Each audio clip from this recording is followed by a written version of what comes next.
I found out I was expecting, yet my fiancé, Dylan, had to rush off to help his childhood flame's ex, Raven, who was in dire need of surgery. Not only that, but he even ended up handling her in bed. I felt so betrayed that I decided to go through with an abortion and even prepared 3 little gifts for him as payback. Later, as the night wore on, Dylan was tormented by nightmares he just couldn't shake, and I couldn't help but let out a quiet chuckle. Dylan, you've totally earned this, I thought.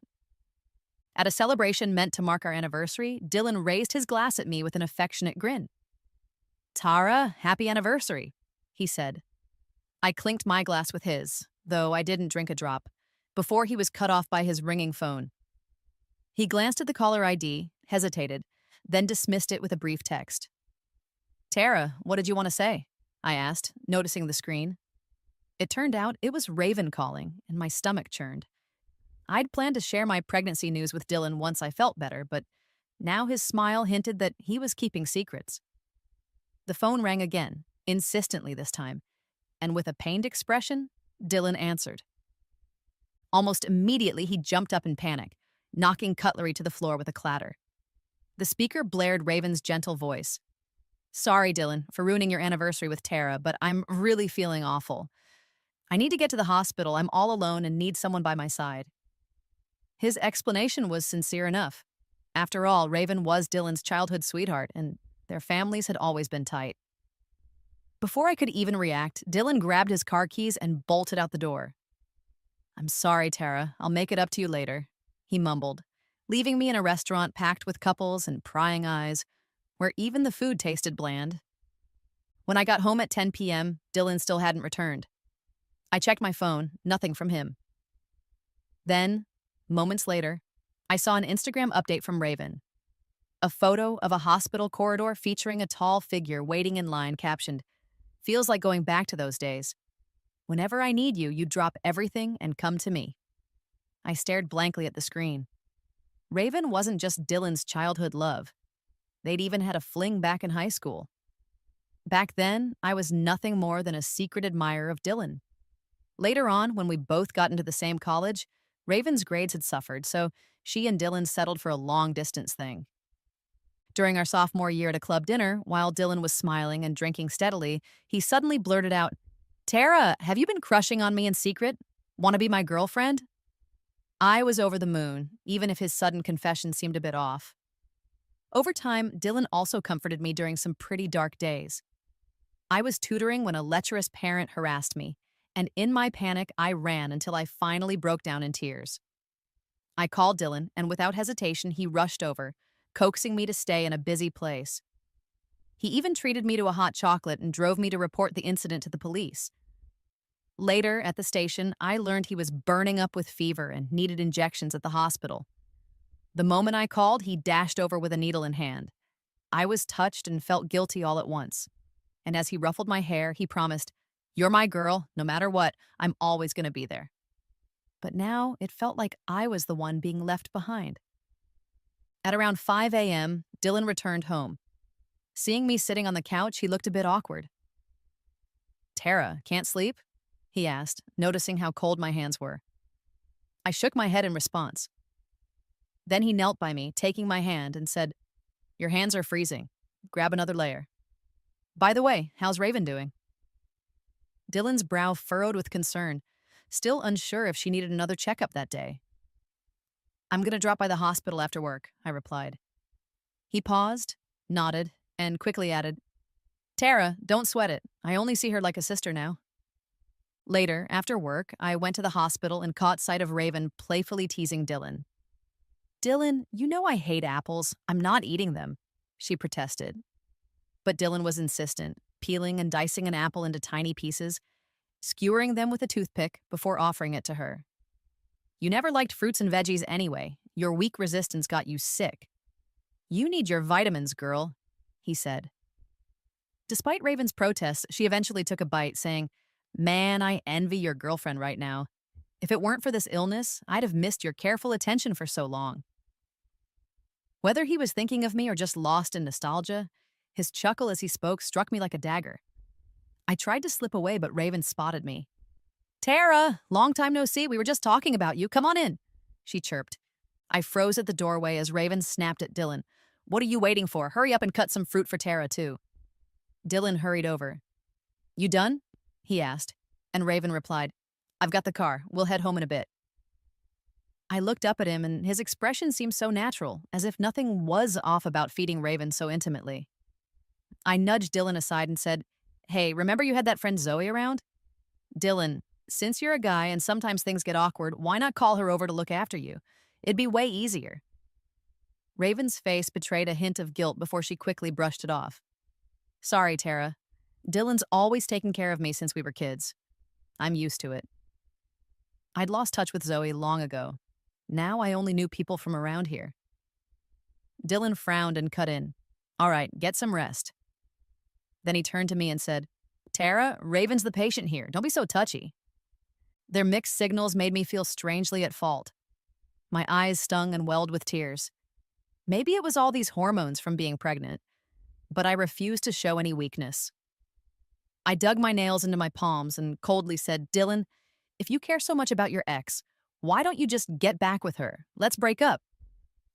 That was the first time ever since we'd been together, even after getting engaged, that Dylan shot me such a cutting remark.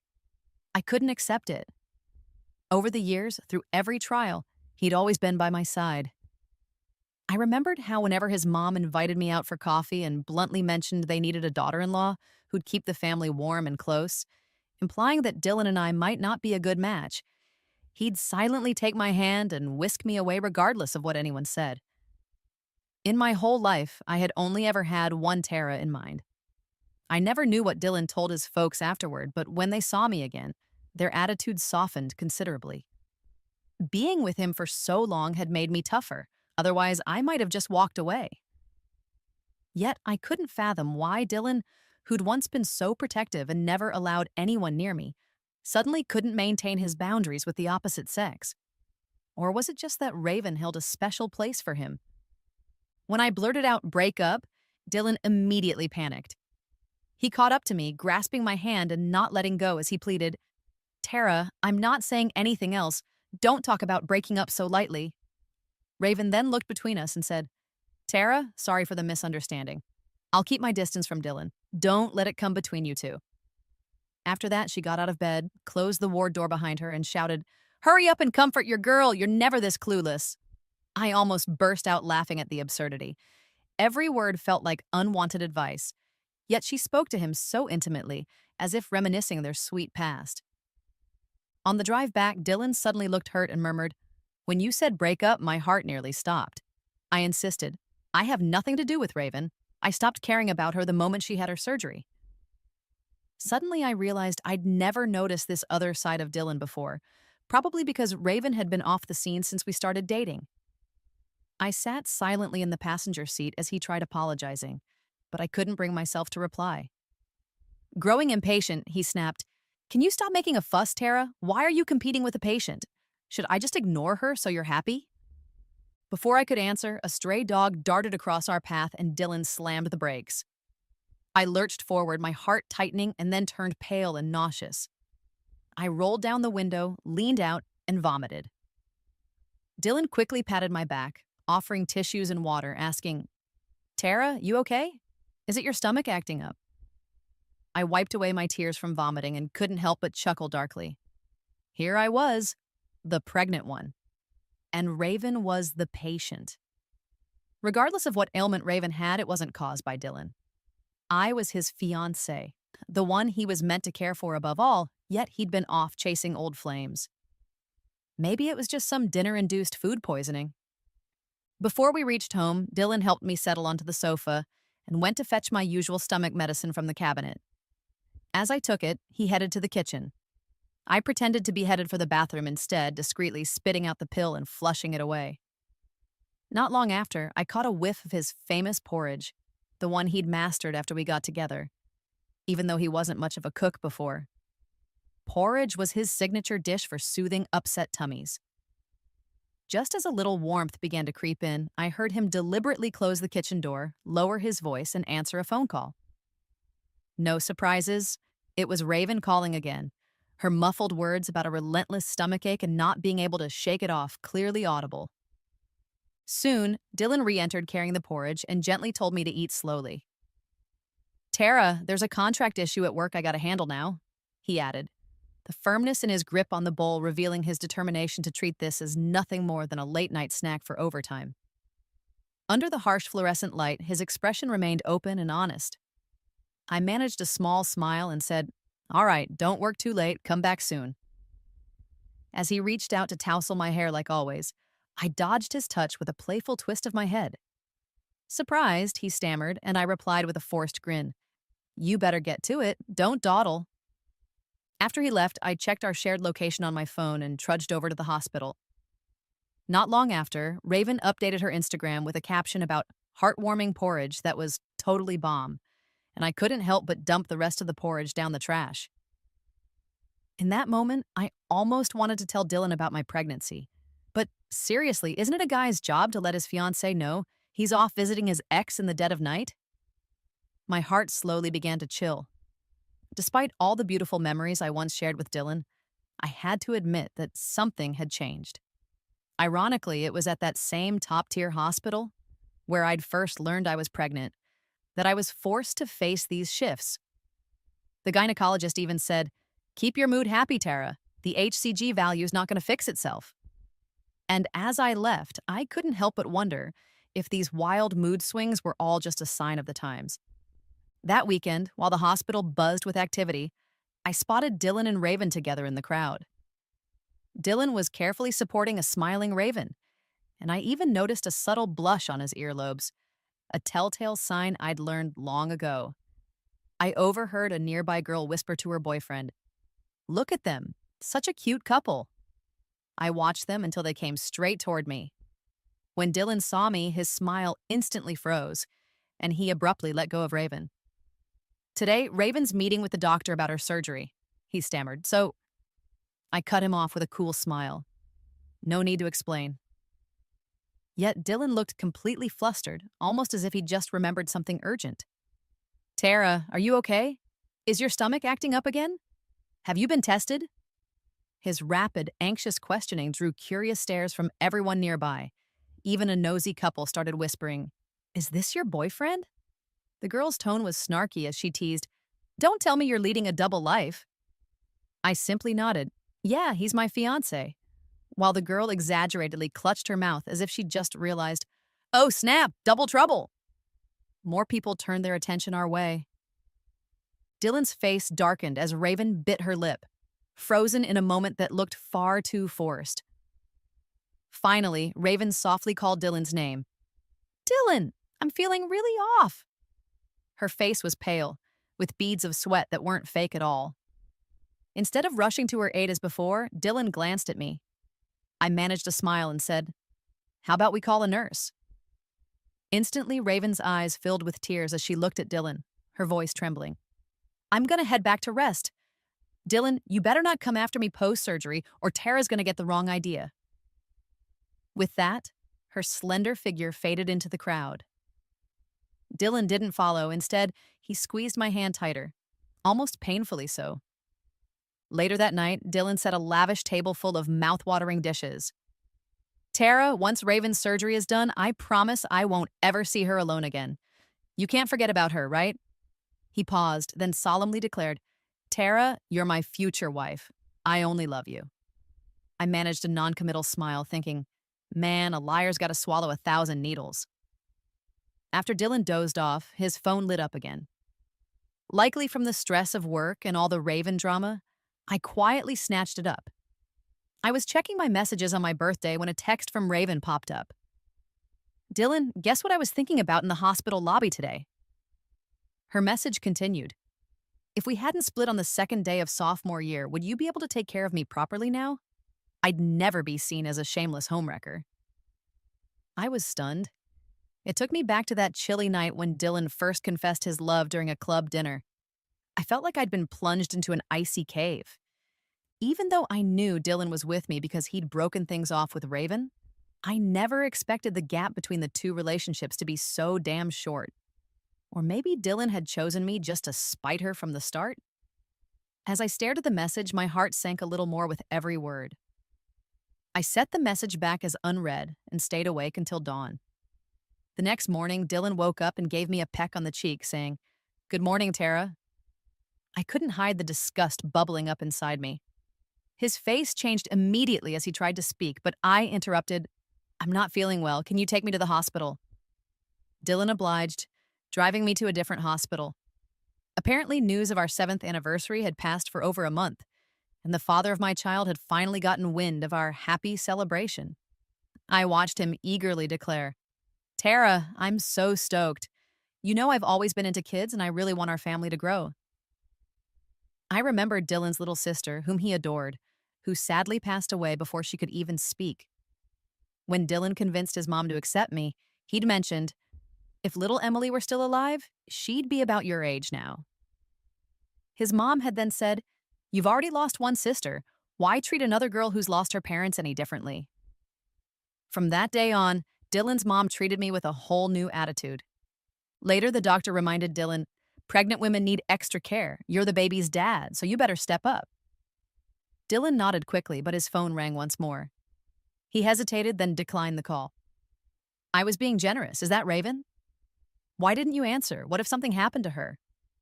Dylan flashed a forced smile. "We'll talk later. Right now, you and the baby come first." I couldn't help but feel that it was all ridiculous. Like, is a 7-year fiancé really less important than an ex? Dylan even told Raven that he'd send a female assistant to take care of her in the future. When Raven got wind of my pregnancy, her fragile smile nearly crumbled. As her surgery date neared, Dylan scoured for a doctor, and finally, Raven dropped the act of being civil with me. "Using a baby to tie a guy down? Seriously, is that your move?" I snapped. I ignored her sarcasm and patted my belly with a wry smile. Compared to Raven, sticking with someone else's fiancé is way more low. Raven smirked and added, "Dylan and I have been childhood sweethearts. Our first love, Tara." Let's see, who really holds the top spot in Dylan's heart? "I don't give a hoot about Raven's tough talk," Dylan retorted. "As an orphan, I craved a warm family, so I just want to give the baby a complete home. As long as I can hold on to some decency, I could even forgive you for the kid's sake." Then he added, "But as for me, I no longer trust you." On the day of Raven's surgery, after a long pause, Dylan finally said, "Tara, please believe me. This surgery is kind of risky. I'm worried, even though we've been pals for ages." I looked at him coolly and said, "You can go. Just remember what you promised before." Dylan then wrapped me in a tight hug and whispered, "Tara, I belong only to you. We have a baby on the way. We're going to be happy." He added, "Raven's surgery went off without a hitch, and I've arranged for the assistant to keep an eye on her from now on." Later that evening, while deciding what to eat, Dylan asked, "What do you want to chow down on tonight? Should we hit a restaurant, or should I whip something up?" I checked Instagram and saw Dylan had posted a story celebrating Raven's surgery success. Before I could reply, an email notification popped up. It was from some stranger with a single recording attached. The text read, "Tara, this is what you wanted." I hesitated a moment, then played the recording. It was Raven's voice. "Dylan, the surgery's in a few days and I'm kind of scared." Then came another familiar voice. "Don't worry, it's just a minor surgery. I'll be there with you." After a few moments of silence, Raven continued, "Dylan, is it really over between us?" Dylan fell silent for a moment, his voice turning hoarse as he said, "You were the one who didn't want me first. And besides, Tara's carrying my kid. I gotta be responsible." "Responsible?" Raven pressed. "Just a duty." "So, do you still have feelings for me deep down?" Raven asked again. Dylan rubbed his forehead and muttered, "It doesn't matter now, Raven. After your surgery, let's just never meet again." But she wasn't ready to let go. "Dylan, you're such a coward. Dare you admit that you still love me?" After a long silence, Raven tearfully pleaded, "Just kiss me one last time, like when we were 16 and we first got together. I swear I won't pester you anymore. I just need one kiss." My heart pounded like crazy, and then Dylan sighed. "What do you expect me to do?" The recording then ended with a series of ambiguous, secretive sounds. I later transferred some cash to the account mentioned in the message and sat alone in a dark office for what felt like forever. The next day, after Dylan dropped me off at work, I took a taxi back to the hospital. The cold instruments probed inside me, and though my mind was eerily calm, my heart felt as if it had been ripped apart. Why am I the only one taking all this pain? I whispered to the doctor. Don't tell my family yet, I insisted. I wanted to break the news to Dylan when I was ready. Soon after, I texted Dylan that I had to leave on an emergency business trip for a few days. He immediately called back with a barrage of questions. I checked into a hotel to rest and recover, and during that time, like any guilty guy who strayed, Dylan showed a double dose of concern.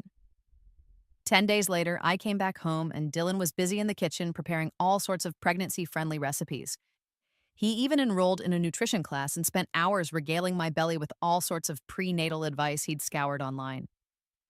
Looking at him, a guy anyone would crown as the perfect father and husband, I couldn't shake the memory of a news story about a cheating man my friend had sent over, with the comment that men don't just suddenly turn rotten. I thought, here's a guy who could whip up porridge, learn to cook, and care for his ex with such meticulous care. He could declare his love for me without holding back and then kiss Raven without batting an eye. One minute he'd be in tears over new life, and the next he'd be in bed with his ex, ditching his fiancée and unborn child just to spare his ex's feelings. I watched Dylan, so absorbed in reading fetal care guides, and realized that beneath his crystal clear eyes lay something vile and rotten. I couldn't help but smirk. When you're at your happiest, how will you look when everything falls apart again? After Raven was discharged, she invited Dylan and me over to thank us for taking care of her during her rough patch. Leaning into Dylan's arms, I suggested sweetly, "Hey, why not invite Zoe too? Raven doesn't have many friends here. More people, more fun." Dylan scratched his nose as if he wasn't too keen on just the three of us together, and he immediately called Zoe. I couldn't tell what went down on the other end, but soon dark clouds crossed Dylan's face. I kept smiling and asked what gift we should bring to Raven's place. Dylan hesitated a bunch, then stayed mum. On the agreed day, he still accompanied me to Raven's house, sporting a grim look. After a meal where each of us harbored our own secrets, I told them I had to head back to the office, declining Dylan's offer for a ride. I figured it'd be good to give them a chance to be alone. Once I left, I secretly switched on a tiny recorder I'd hidden on Dylan. His voice, icy and determined, came through. "Didn't we clear things up last time? Dylan, you can't run. You don't love Tara. You love me, right?" Then, with a bitter chuckle, he continued, "It's only now I see how good you are at pretending. Let me set it straight. Raven, I love Tara. I know I screwed up before, and it hurt her. And Raven, I now get why you broke up with me in the first place. I even called Zoe over to surprise you, because you and her used to be besties." Raven's face went pale instantly. "Do you know what Zoe said when she heard that? She cursed me out for making her take care of a homewrecker," Dylan added, his voice rising with anger. "I mean, are you out of your mind?" Raven begged Dylan to stop, but the truth ignited his rage. "Raven, Zoe even reminded me that you once said I stole your boyfriend, but that was before we split. I was just a broke student back then. No match for a rich kid like you. So why come crawling back now? Is it 'cause that guy went bust? Now that I've got cash, you think you can get some from me? Stop stirring up drama between Tara and me." Raven finally broke down, trembling as she said, "I'm not in this for your money. I still love you." Dylan let out a cold laugh. "Raven, I see you're just a greedy gold digger." "My bad," he said, then his tone softened. "Tara's carrying my child. We'll get hitched soon and start a new life. We'll be happy." That night, Dylan pulled me into a tight embrace from behind. "Tara, having you is everything. When our baby's here, we'll be the happiest trio ever," he murmured. I turned away, forcing a frosty smile. The whole mess with Raven and Zoe was something I'd only uncovered over the past few days. "So, what do you think of this first little gift I've got for you?" I teased. Dylan, like many soon-to-be dads, had been geeking out on pregnancy and baby care tips, stocking up on baby gear, mostly for a girl. But then he joked, "If it turns out to be a boy, babe, you're gonna have to deliver a girl for me." I watched him coolly as he meticulously prepared for our child, his excitement growing day by day. A month after the miscarriage, I told Dylan we needed a checkup the very next day. He rushed to help me lie down. "Tara, you gotta hit the sack early tonight so you're fresh for the exam," he urged. Soon enough, his phone rang again, and I saw his body tense up. "Hey, Tara, have you been getting any weird, harassing emails?" he asked nervously. "What emails?" I played dumb. "Let me check my inbox."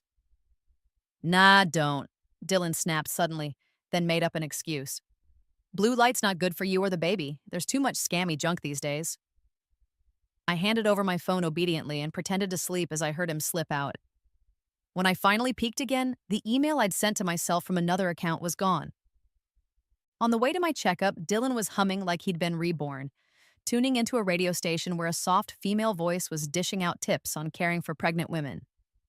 Suddenly, the voice cut out. Dylan, looking puzzled, asked, "What's up with that?"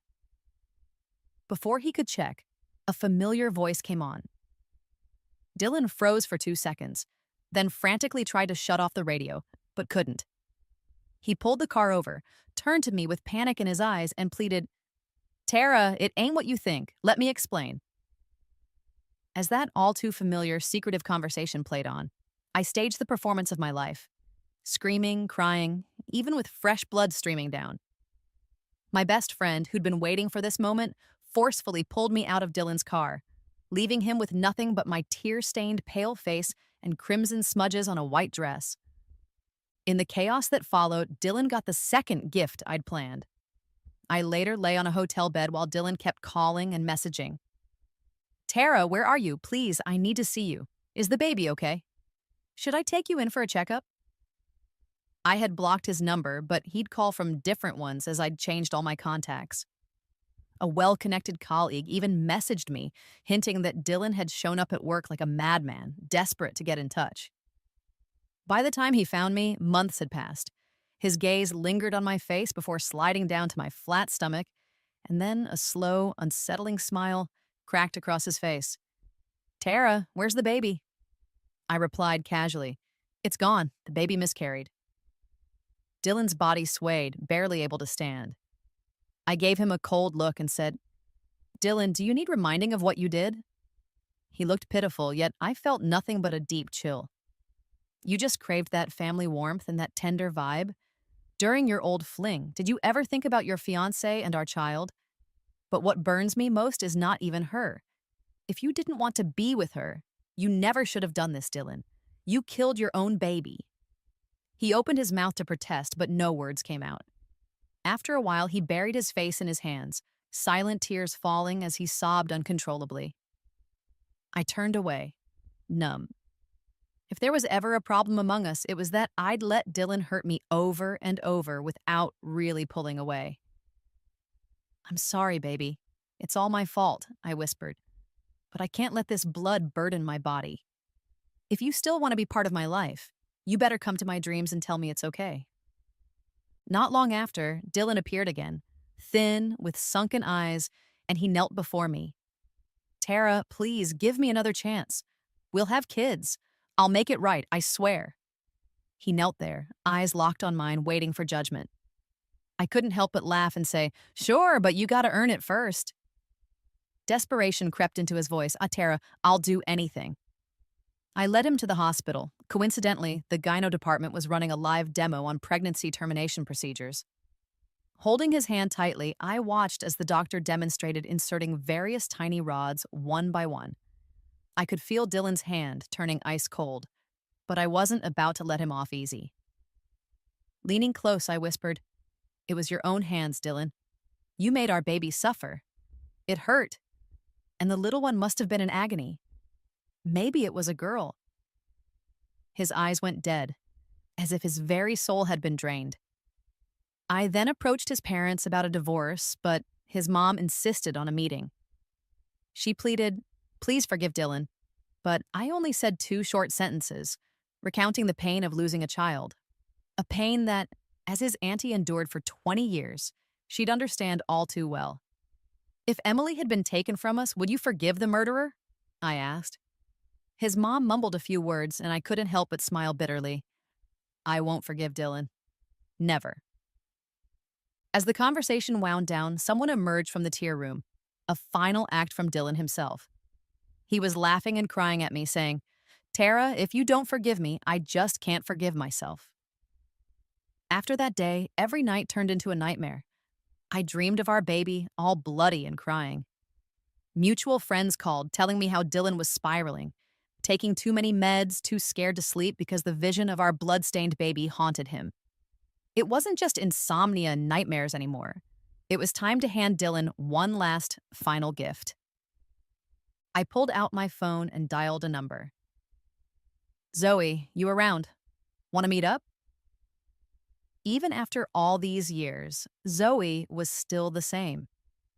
At a coffee shop, as I recounted everything that had gone down between us three, the impeccably dressed Zoe looked down on us. Back then, Raven had dumped Dylan because Zoe's rich boyfriend had quickly broken up with her and chased after Raven instead. Learning about their fling before the breakup, Zoe had been furious. She'd even beaten up her ex and publicly confronted Raven. Of course, everyone said I had a bad temper, making men lose face, while they admired Raven's sweet and caring nature. Everything always seemed to fall in Raven's favor. I handed over some evidence to Zoe, which she later polished up and posted in high school alumni groups and university forums. Years down the line, Raven got another scandal for meddling in her ex's relationship, leading to his fiancée's miscarriage. With undeniable proof circulating, Raven's reputation in her circle was toast. Zoe finally had her sweet revenge, and I even fanned the flames by passing on more dirt, leading to Raven's dismissal from her job. Meanwhile, Dylan wasn't doing any better. News spread online and in our social circles painting him as a typical scumbag. Netizens even boycotted his company's products. Then Raven stirred up more trouble for him, though Dylan claimed the recording was all on her. In his mind, Raven had betrayed him 7 years ago for a rich guy, and now, after all that time, she'd come back and caused our long-awaited baby's death. With old resentments and Dylan's worsening mental state piling up, it wasn't long before Raven called the cops, and Dylan ended up behind bars for intentional harm. Reconciliation was out of the question. Raven took a hefty payout and settled publicly, even posting bruised injury photos, courtesy of Zoe, that spread like wildfire. Old classmates mocked both of them, laughing at their messy drama. Dylan's career was in ruins.